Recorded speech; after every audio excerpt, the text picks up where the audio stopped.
It gives me great pleasure to turn this event over to Brian Christ and Dan Spivak from Agilent Technologies. Dan, you may begin.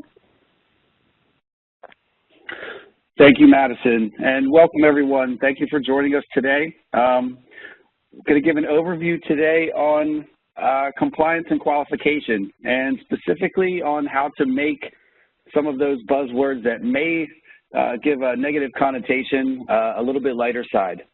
So a high-level overview of how we can relate those two key topics in the pharmaceutical industry, specifically as it relates to dissolution, make them a little bit easier to handle. Brief look at the agenda today. What we're going to go over is really a review of some of the 21 CFR Part 11 requirements and how they can be viewed in the dissolution environment, specifically as it relates to your everyday testing, the capturing of the key events that you have in your normal day-to-day dissolution operation, and how we can use compliance to reduce errors and really improve the organization of your total workflow. We're going to do the second part. I'm going to turn things over to Brian for the second half of the presentation, and he's going to talk specifically about the qualification and maintenance of the dissolution apparatus in your environment, and really where prednisone comes from as it relates to qualification, how the qualification of the dissolution apparatus has evolved over the years, and we're potentially going to give you a new approach, different way to look at the qualification of dissolution. So, without any further ado, let's go ahead and jump into 21 CFR Part 11.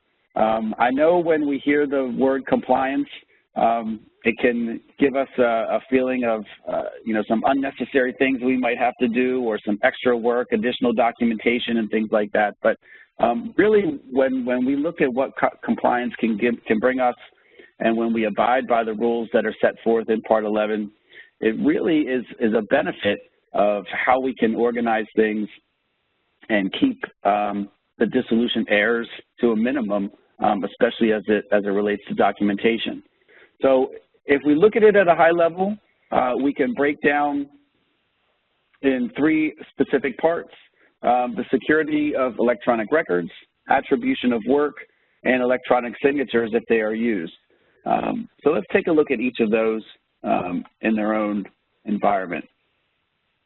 The security of electronic records, trying to break this down into the easiest terminology that we can, is really a matter of the right people having the right access to the right information.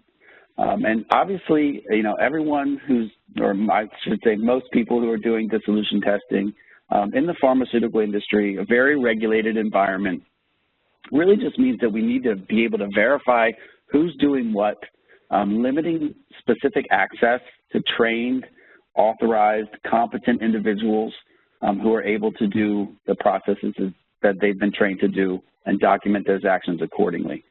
Okay. The next part is really the attribution of work. And again, if we break this down into the easiest terminology that we could think of, it's really just who, what, when, where, and why of the work that's being performed in the laboratory. Obviously, there's a famous saying that goes around: if it wasn't documented, it didn't happen. I'm sure most of you on the line have heard that before, and that's really what this is about, this attribution of work. A lot of times when we look at compliance, as it's evolved through the years, a lot of things are moving to a more electronic format. This is actually a benefit because, coming from, years ago, if we look back 10 years, even 20 years, as dissolution was performed, and even maybe today, a lot of the work is still documented manually. Every time media is prepped, it has to be logged in a notebook. Every time a test is run, there could be instrument books that apply to the individual apparatus, where a user then would have to document all of those actions manually. And again, not only is that extra work, all the manual documentation, but every time something is written down, we're humans. So there's an opportunity for error there. So when we look at compliance and we look at, maybe an electronic format for some of that compliance, it can really help us reduce errors, keep things organized better, and that's really what audit trails allow us to do. Specifically, audit trails give us that documentation of who was performing what, when they performed it, where and why that work was performed. It really helps on the back end too, if there's an audit, whether it's an internal audit or an external audit from another customer of yours or even a regulatory agency, this really helps them as well. So the more complete you can be when we look at some of the electronic software solutions that offer compliance, that really helps everyone who's involved as part of that process. The last bit is really electronic signatures. Again, we have here if used. We want to make sure that it's, you know, that you're aware that these aren't technically required. You can always print a report and, you know, sign it manually. However, again, anything that can be automated or electronically performed does sort of lessen that burden on the manual aspect of some of these processes. But we want to make sure when we're talking about electronic signatures, they are linked to the records. So everything from the raw data, it has a timestamp, a date stamp, the user that performed that action, and then some type of reason. So did you just perform it? Are you approving it? Is it a final approval? Different levels can be applied as well. And then again, the last important part is if that record is printed, that signature needs to come with the raw data or whatever report does get printed so we can see when the record was signed and all the relevant information. Okay, so that's the high level bit. How can we apply this to the dissolution environment? I think the key thing when we're trying to make sure we're prepared for an audit situation is, again, keep calm, get prepared. We want to make sure that the overall perspective of compliance is not 100% reliant on the software solution. Obviously, as a manufacturer of software coming from Agilent, we would never say that the software is 21 CFR Part 11 compliant. That really just doesn't make sense. From a manufacturer point of view, all we can do is make compliance as easy as possible. We can talk to our customers, we can talk to laboratories around the world, figure out where the gaps are in their compliance, and design the software to make compliance as easy as possible. But ultimately, it's the responsibility of the laboratory, of the environment itself, to maintain that compliance. So in most cases, we're looking at ways to, again, improve the software, make compliance easy, and really help the laboratories achieve that 100% level of compliance. So as someone who would be requiring compliance in the laboratories, which most of you in your regulated environment would, what I would suggest is you're looking for something that makes the compliance, that fills enough of the gaps so the processes and procedures that you need to put in place to fill the gaps are minimal, are limited. So you don't have to create a bunch of SOPs to then fill the gaps to meet that 100% level of compliance. So as an example, just the next few slides, I'm going to take you through the Agilent Dissolution Workstation software. Again, this is something that I know best coming from Agilent. It's a very nice tool to facilitate some of these compliance. I don't want this to sound like a commercial, but use it as an example. Use it as something that when you are evaluating different bits that can help with compliance, make sure that you're looking for some of these key aspects. And I'm not going to focus on the details of how the software controls dissolution necessarily. I want to focus on the compliance aspects. Then you can take these hints to look at Agilent software or any manufacturer's software, whether it's controlling dissolution or really anything in the laboratory that you're using on a daily basis. So again, compliance we look at with certain types of connotation. It might be a little bit perceived as negative, but ultimately we're not just achieving compliance, but there is a reduction of effort, reduction of errors that potentially could occur, and again, a lot better organization. So what the software can do, we're really looking at a bunch of different things here as far as method management, system management. We're centralizing where the data is stored. We're able to see a lot of the data in real time. Most importantly, we're recording all the system activity. So everything that happens from the initial user log on to all the system activities, the creation of the methods, any changes that were made in the methods, the audit trails of everything that's performed, when the test was run, and then the final signatures. And then, again, we're going to look at a way to sort of limit who can access certain things as part of the software, who can make certain changes. If we just take a look at the overall screen here, this is a shot of Dissolution Workstation software, and I've highlighted and bullet pointed some of the key parts of the software that are important when it comes to compliance. Obviously, we're able to store separate files for systems. We're able to store separate files for methods. We can control the access to those files and who can make the changes. We can lock the application, so if a user does log in and is running a test, someone can't come behind them and make a change, stop a test, cause some sort of problem. There's a lot of version control on all the files that are created, so method files, system files, where all the method information and all the instrument information, even as down to the detail of a vessel serial number or a paddle serial number, are all stored.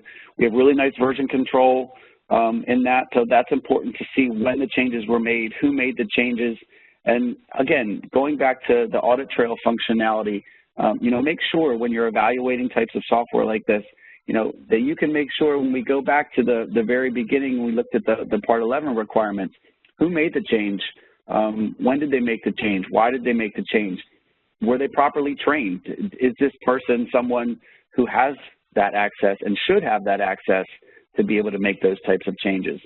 So I think that's an important part of software, to make sure that all those activities are not only documented, but they are then traceable back to the user, and then even beyond the software, maybe back to a training file or an SOP that somehow dictates if that user had the right permissions.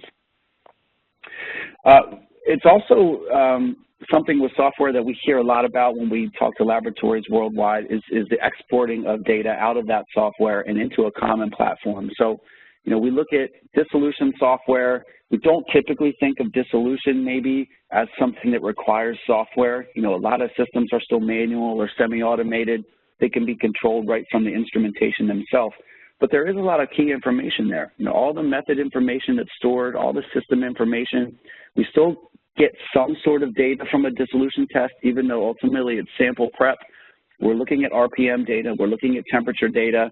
Obviously, dates and times, lot numbers, batch numbers of the product that was actually run on that dissolution instrument.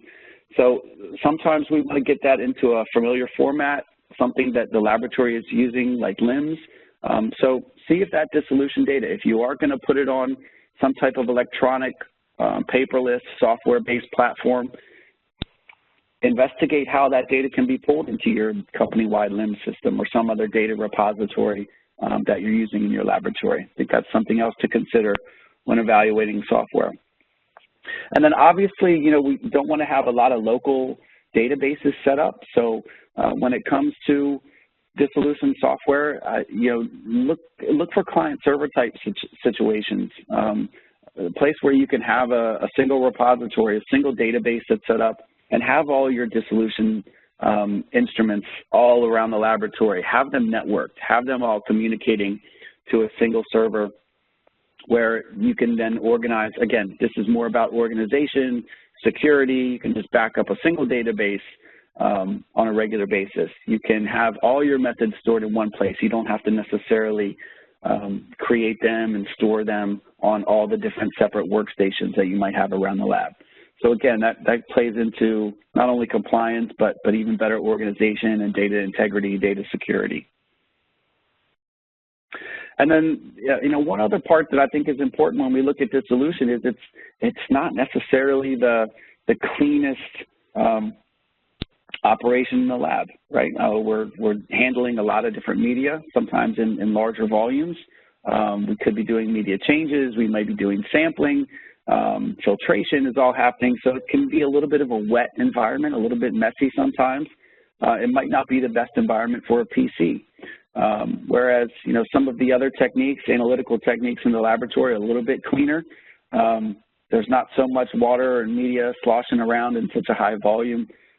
So in some cases, it's better to actually be able to keep the PC out of the laboratory. And And for example, Dissolution Workstation software, there's remote control capabilities where, you can have the instrumentation networked, you're, connected to the network, but you can have the PC sort of out of that dissolution environment, out of the real wet environment, and that just keeps things a little bit safer. You don't have to risk necessarily media getting spilled onto a PC and having a little bit of a bigger catastrophe. Okay, just one more thing that you might consider evaluating when looking at getting Dissolution online. This is just a little bit about the methods that you might be running. An example on the screen here is about media changes. I think when you're looking at bringing Dissolution into a more compliant environment under software control, keep in mind the types of products that you're running. Keep in mind the types of dissolution methods that you have, or how long are they? Do they require media change? What types of apparatus do I need to use? Do I need to do anything that might be a little bit atypical when it comes to dissolution testing? And just evaluate the software in a way where you can make sure that the methods that you're running will comply with the software as it works today. Okay, and then here's a screen of what you can see from Dissolution Workstation software when the baths are running.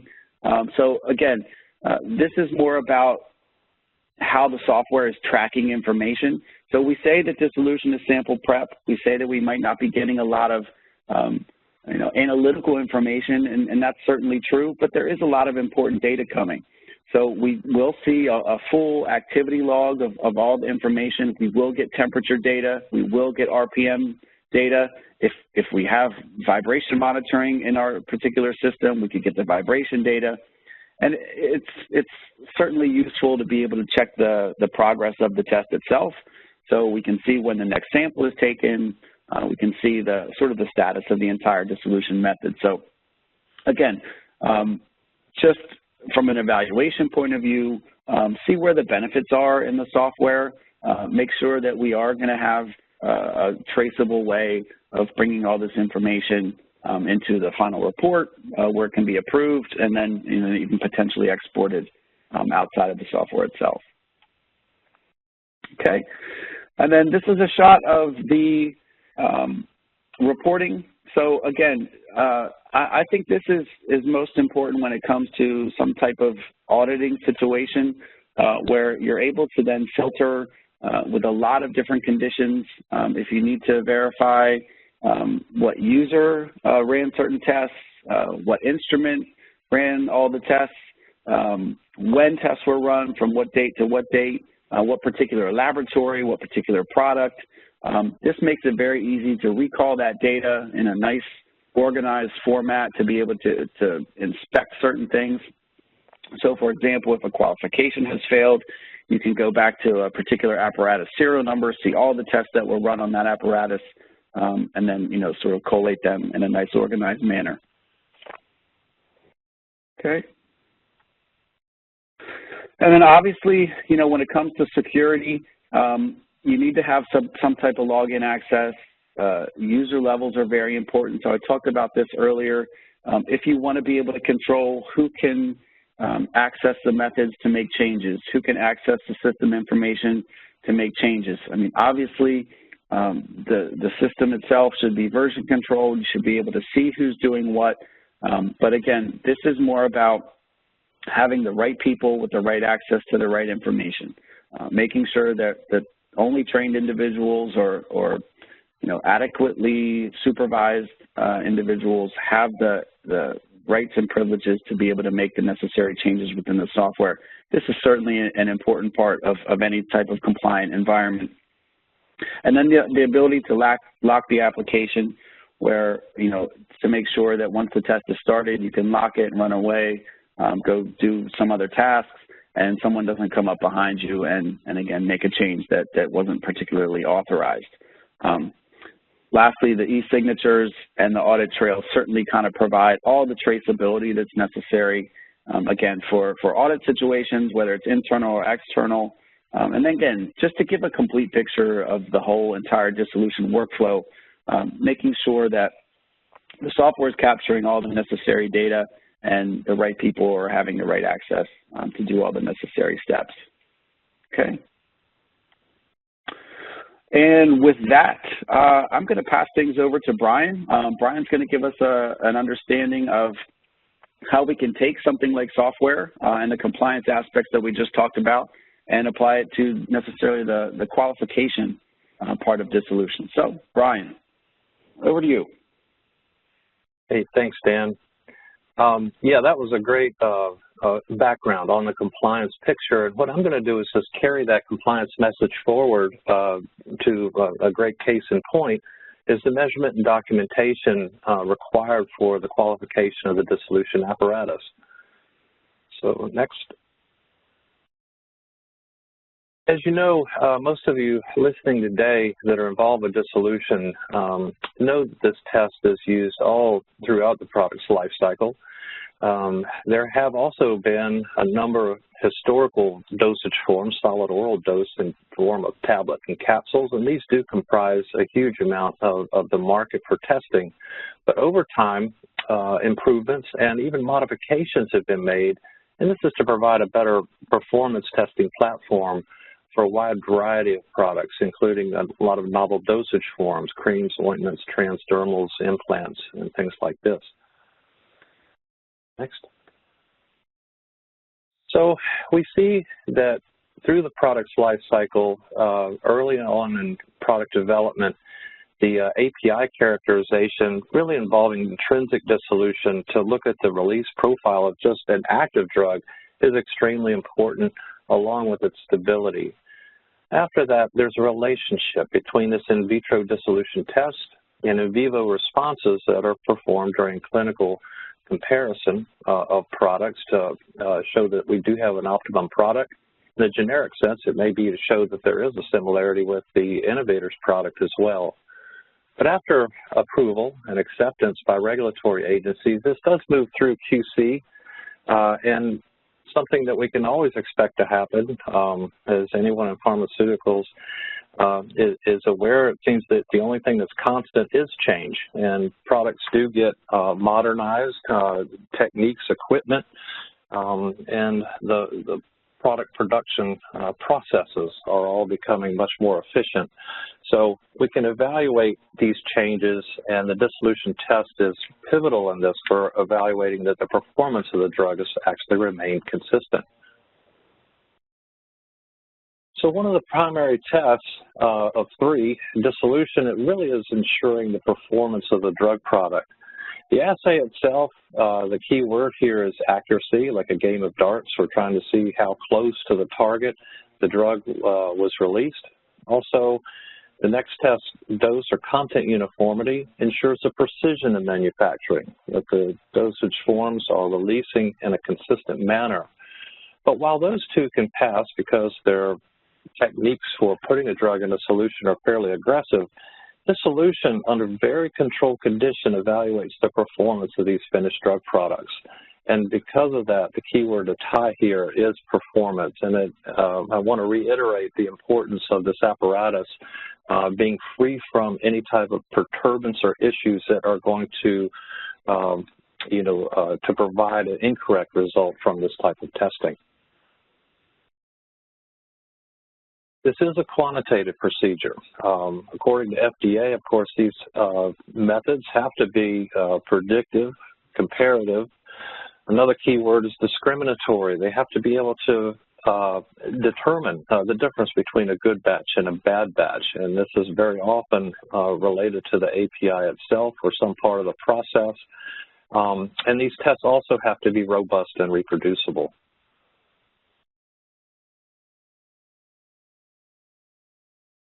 Back in the 70s, there was only a handful of dissolution tests that were first introduced with the apparatus. And over time, of course, it became very obvious that the apparatus did provide a vital role in showing how well the drug product was manufactured. Of course, maintaining the conditions are very important. And while at this time, early days, many tests were either not very abundant, or they were made in manufacturing sites. the apparatus were quite different, and so it was very difficult to standardize some of the results from these. Once it was standardized into the USP, of course, one of the first things that was noticed that the apparatus itself was quite variable from one manufacturer to another and so forth. So it was very important to standardize and control the mechanical parameters that went into the manufacture of the dissolution apparatus.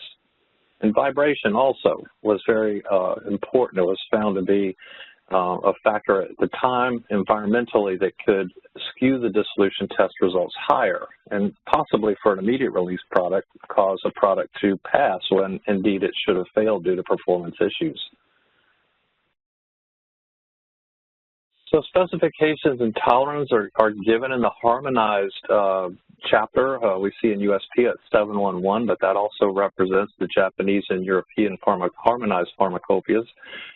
We see a number of parameters that have been in place over quite a period of time, and these specs and tolerances in the harmonized pharmacopoeia are really the minimum standards in addition to, centering and height and some other things that could change very easily from one setup to another when you're moving from basket to paddle. But these specs and tolerances are stated in the USP, and as time has gone by, we've had one particular process for qualifying the instruments, and suggestions have been made as far as have an alternative process, and this is brought forward by industry as well as FDA and ASTM for a more enhanced mechanical approach toward qualification. So looking at the variability of the apparatus, there became an apparatus suitability test. Originally, these were called calibrator tablets, but now more appropriately, they're called PVT or performance verification tests. These are done with USP standards, and this has been it's been a requirement with the FDA or drugs that are imported into the United States, but the test itself has been adopted worldwide and it's been commonly used as a dissolution apparatus qualification procedure.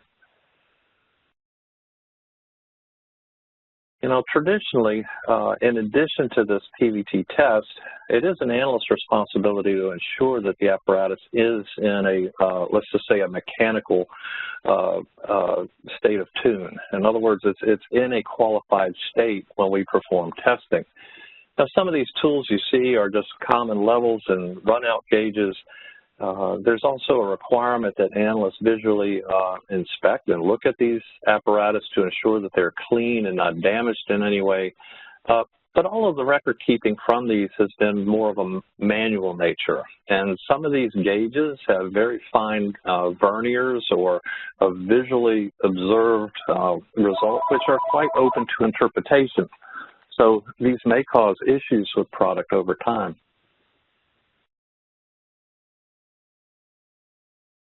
Many years ago, Van Kell, which later became Varian, later became incorporated into Agilent, the QA station combined several devices, and this was an electronic measurement instrument, which is different than some of the gauges that you just saw, but this provided also dimensional aspects of vibration and measurement and recording these electronic measurements into a record for the status of that dissolution apparatus qualification. So mechanical qualification apparatus of the dissolution apparatus has become more important in recent years. I think this is mainly due to maybe FDA and other regulatory agencies feeling that calibrating something once every 6 months may be providing a little bit more of a false sense of security that this apparatus has actually been maintained in a qualified state. Performance verification test has been absolutely critical, though, for the time that it's been introduced, showing that that instrument is performing the way it should. But FDA and industry, pharmaceutical industry, had jointly worked on evaluating an alternative approach, and the possibility that enhanced mechanical qualification could be substituted. Now, that was actually introduced in the year 2010, and since that time, there's been more and more of a transition to an enhanced mechanical approach. This electronic approach actually comes timely as electronics and mechanical design have become better. The new generation of calibration equipment has been introduced with Agilent. What you're seeing here is a 280DS, and we're going to go into a little bit more detail on what this particular apparatus does. And the nice thing is how this dovetails into the compliance software that Dan described just a moment ago. So you're seeing a 280 mechanical qualification system, or MQS as it's sometimes called. It's divided into two primary components that are connected to a PC to record the information. Next slide. The first of these is the instrument module, and this in a concise little instrument actually provides level and vibration information. The improvement of this device over the previous one that I showed you, the QA station, is this does have a piezoelectric accelerometer, which is providing vibration constantly in the X, Y, and Z axis. And it calculates that, you know, based on not just average vibration over time, but also incident vibration that may occur, such as somebody slamming a carboy on a countertop or shutting a door, which could cause a single shock wave. So this has been very effective, and it is the heart of actually monitoring the vibration for the dissolution apparatus moving forward. The second device, a bit more complicated of a system. This is the vessel module, and of course this is inserted into a vessel, a dry vessel, and it's allowed, this system will actually measure and record these physical parameters that you see listed. And the best thing, you know, about this system is that most of these measurements that you see, if they were done with mechanical gauges, they're really open to a lot of subjectivity on the readings. Again, trying to see if something is greater than or less than 1 millimeter is quite difficult with the eye, and so electronic instruments definitely have a tremendous advantage here. So the files that, you know, the software capabilities have been described. These files are all maintained in the database, and the files themselves are chosen from preloaded lists of regulatory procedures. Now, there are several, so we look at the USP procedure and the harmonized pharmacopoeia having a certain set of specifications and tolerances for the physical parameters. But the alternative approach that was presented by FDA and ASTM have sometimes, or sorry, they have more parameters, and then some of these have also tighter specifications and tolerances. So you're able to pull from whatever, you know,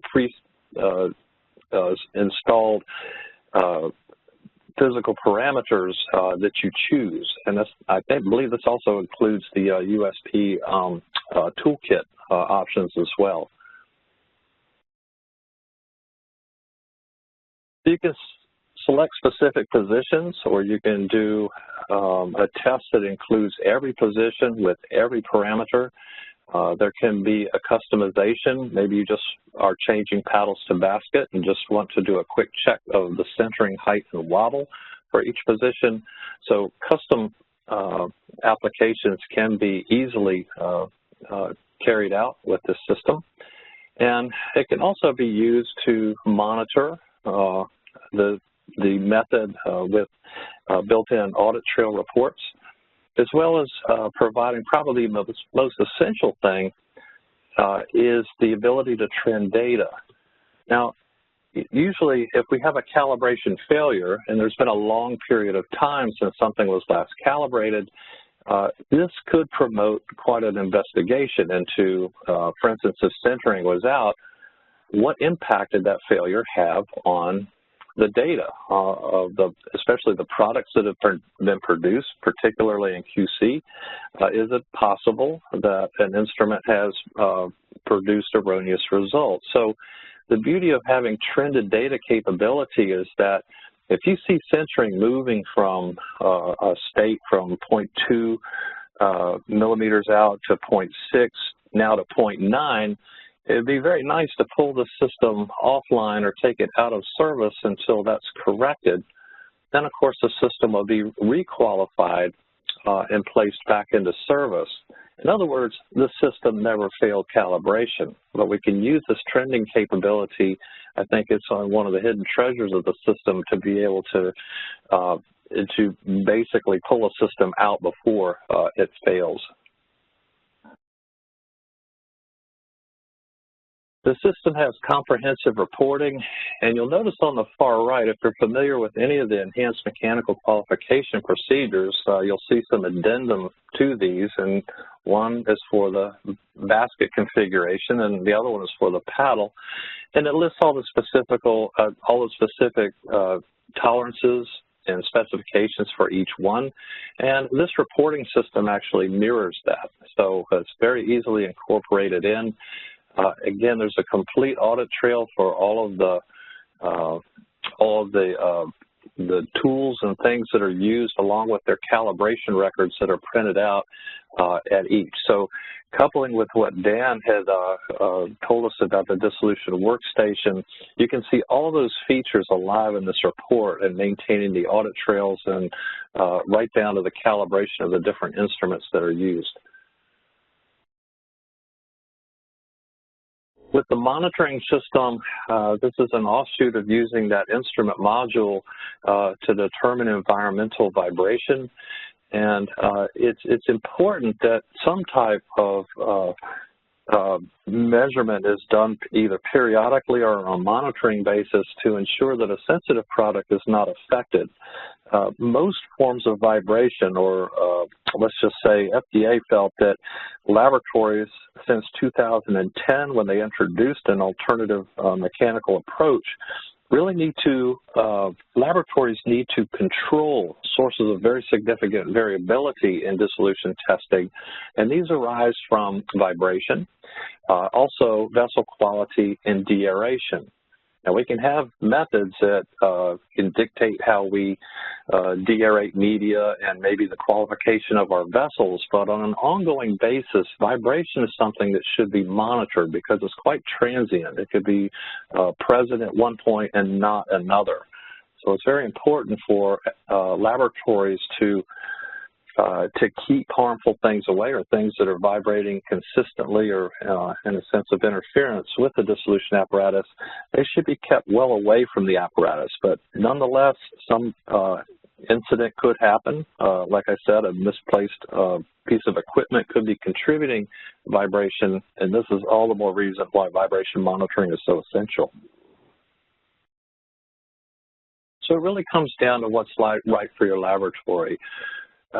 It's the laboratory's decision to decide which approach works best. Since 2010, when FDA introduced an alternative approach, and a key word is alternative, it's not the same process, it's not a one-to-one substitute, because the enhanced mechanical approach is not done once every 6 months. But the PVT did have advantages. It's a holistic test. You're using a tablet just like you're doing with similar tablets, and it does conform closely to 1058 for analytical instrument qualification. Now, since 2010, USP has introduced acceptance criteria that can help pinpoint the source of an issue. This also has been very helpful for detecting issues with vessel quality, as well as any environmental issues, in this case, vibration. But there are some disadvantages. First of all, these tests do take time to perform. There is an expense associated with these because they are, a tightly controlled process. and the testing that goes into these products is quite extensive. But it does, typically require some bit of expertise and experience to provide the testing. But these things should be consistent anyway with the analyst training to ensure their everyday dissolution testing is correct. But one other disadvantage people feel is that you're using a tablet to verify variability, and tablets do have tablet-to-tablet variability in test results. So it's possible it may not give the best indication of a problem with inconsistency in test results. MQ, I may not use the word, might substitute the word, well, instead of disadvantages, maybe more of a limitation. And these arise from certificates of conformance because in the MQ process, it's important that each step in each component has a certificate that states its actual dimensions and that it meets USP. Again, there's been some subjectivity on component exam. This is a primary requirement of the enhanced mechanical approach because the analyst is brought into this picture where they have to examine and document and potentially remove a defective component. And the idea here is the analyst is the front line on keeping this instrument in a state, in a qualified state. So without that, if there's a calibration sticker, maybe for a PVT, somebody looks at that and says, well, everything's okay, I really may not have to do much and just start the test. So there is a limitation there because, maybe something was not caught at the time of use. This also doesn't account for those three areas that have to be maintained and controlled by the laboratory, the vessel quality, vibration, and deaeration, and any other laboratory environmental issues that may arise. But the advantages primarily with MQ or enhanced mechanical is it's simple, it's fast, and because of that you can do it more often. This gives better visibility to the issues that may affect day-to-day testing, from a dented basket to a paddle that has coating that's peeling. All of these can generally enhance or increase dissolution test results away from the performance testing that was originally stated for the product. So tighter specs and tolerances generally lead to less mechanical variability, and for that reason, again, the reason to trend and the information you get from that could lead, in most cases, to less mechanical variability, which would lead to less, concern from an audit perspective. So when we look at, a continuum for a year, most dissolution regimens, qualification regimens with the PVT would have, a 6-month approach toward the qualification of the apparatus. Now, mechanical qualification's always been a part of dissolution. It's very important that the apparatus is properly set up, but periodic verification is extremely important.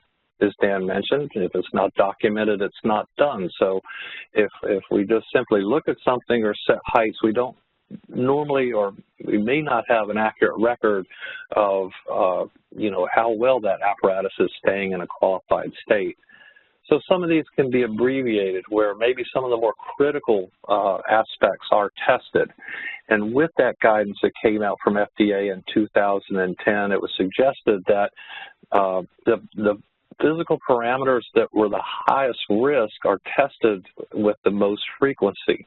So in other words, things like centering height and wobble that can vary quite a bit over time, some of those limits, especially the vessel shaft centering, is so tight that it warrants investigating more often. And that's what this timeline is laying out.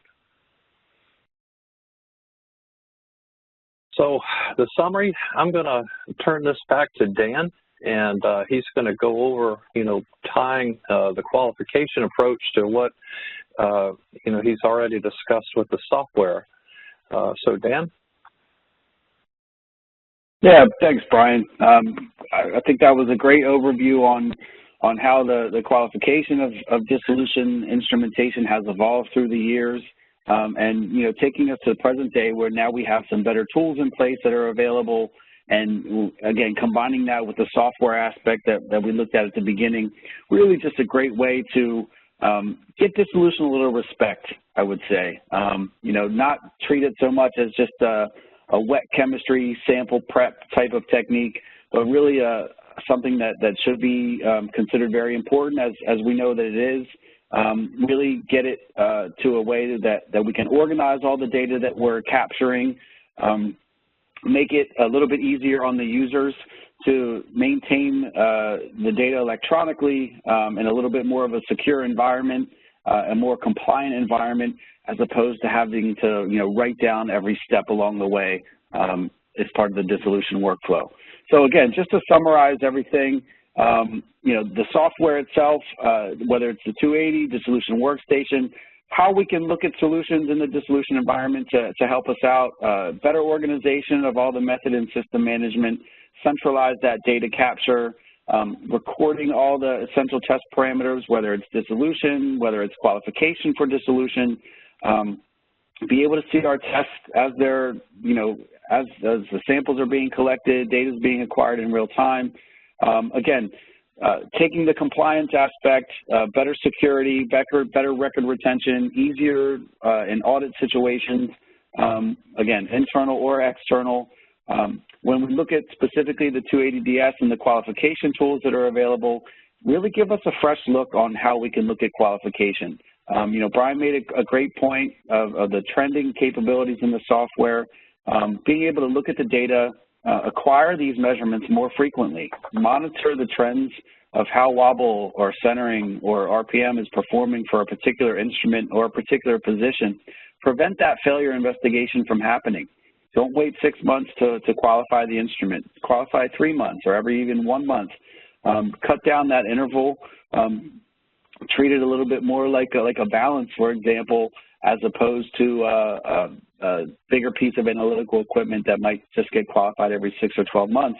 And again, it's the tools that we have available that allow us to even think about those options. If it only takes 15 minutes to qualify, then maybe we can do this a little bit more frequently and cut down on potential failures and again, the subsequent investigations that might come along with that.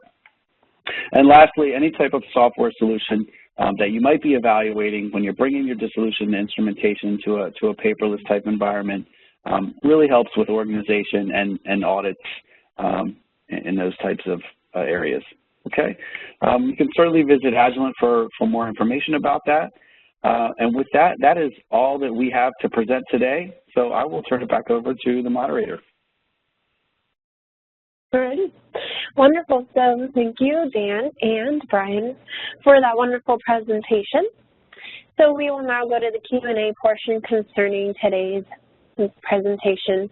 You may ask questions at any time by putting them in the question box located on your WebEx platform. To ask questions over the phone, press *1 on your touch-tone phone and the operator will open your line.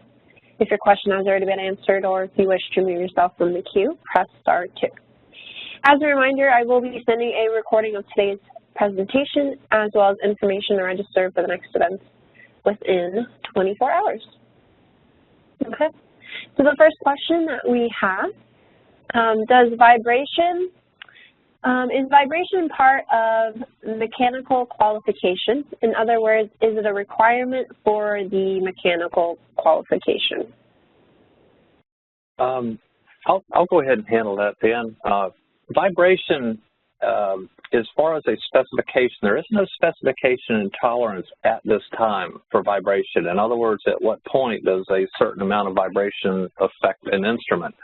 It's been long sought after. There's been numerous papers and publications trying to define a vibration specification.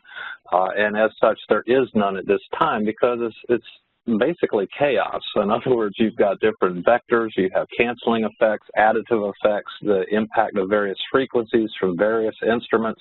So it's quite difficult to nail down into something like a height measurement or something like that. So it is actually part of the enhanced mechanical process, because FDA's view is that vibration has to be controlled.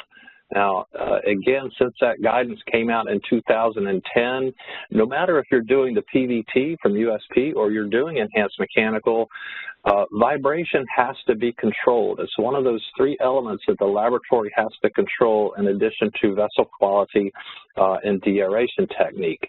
So vibration, it actually is part of the qualification, even in the general description of the harmonized chapter, that you shouldn't have, significant vibration that could affect test results. So the idea, use a herd mentality. Keep the bad instruments away. Isolate your dissolution apparatus where they're more centered around each other and not, influencing each other in terms of vibration. So it's a matter of control. That's how it's part of the process. Okay, wonderful. The next question that we have is, can a MQ be used instead of a PVT? The PVT has as much validity today as it has been since 1978 when it came out. The FDA, by introducing an alternative approach, is just that. It's an alternative approach. It's more of an instrumental approach than a holistic one testing tablets. But the idea here is that either one is acceptable under GMP. And so for that reason, it can be a substitute, but the thing with enhanced mechanical qualification is there's several more parts to it. This does require individual component certification of baskets, paddles, and vessels. It also requires preventative maintenance procedures, which, people I know are already doing. But they should be relevant to the manufacturer's recommendations for taking care of the instrument. There's the physical parameters themselves that are measured on a greater frequency with enhanced mechanical than the frequencies are not really indicated in USP. But then that observational check is the thing that really separates the two. So there are differences between the two. It is an alternative approach, but both are completely acceptable to FDA at this time. Okay, thank you. So currently there are no other questions in the chat or Q&A. Before we move forward, I will ask Mary if there are any questions in the phone queue. We have no questions over the phone. Okay, everyone. So if you guys have any other questions, please feel free to input those now. But in the meantime, I would just like to draw your attention to the slide currently displayed. So we have our quarterly DDG meeting tomorrow. And then if you guys wanted to register for that, you guys can go to thedissolution.com, or I will also be posting today's webinar at the URL at the bottom of this page. But I will also be sending that over to you guys tomorrow in an email with more information to register for other events as well. Alrighty. Okay, so it appears we have reached the conclusion of our event. So please join me in thanking Brian, Chris, and Dan Spivak for their awesome presentation.